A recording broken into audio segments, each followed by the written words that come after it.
So I just watched the pilot for the new Star Trek series Strange New Worlds, and all things considered, it was pretty good. The episode focuses on Pike, who is dragged back to the Enterprise by an admiral after Una, also known as Number One, has gone missing. Spock leaves Vulcan after having been proposed to and joins Captain Pike. Pike meets the new bridge crew, including a new Number One, a new navigator, a new engineer, and Uhura. After meeting everyone, the crew go on a new adventure that is pretty good for Star Trek pilot standards. The rest of the episode focuses on rescuing Una from a civilization on the brink of collapse because no one will talk out their problems and just blames each other. This leads to Pike giving a big speech and making the two sides come to their own conclusion. Now I'm going to discuss things I liked and I didn't like in the episode, starting with the elements I liked. I enjoyed how this episode is more optimistic about the future than anything else modern Star Trek has done. There is no brutality or murder. The only thing I was iffy on regarding this was the scene where the crew disguise themselves and beam down to the planet.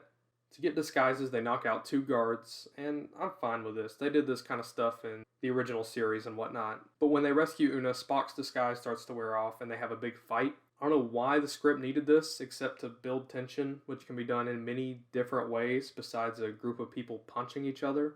What if the crew had to hide instead? Or if the episode was running too long for a scene like that, then just don't do it. Another concept I like is that Pike has seen and lived through his own death after the events of Discovery Season 2. I think this has something to do with the Klingon time rocks or something, but I can't remember. Most of Discovery is a blur to me anyway.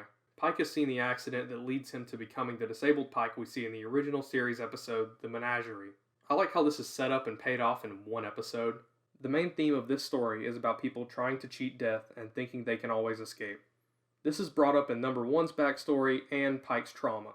It's a good message about how no one can run from death and your best option is to live life to the fullest instead of spending life running from the inevitable.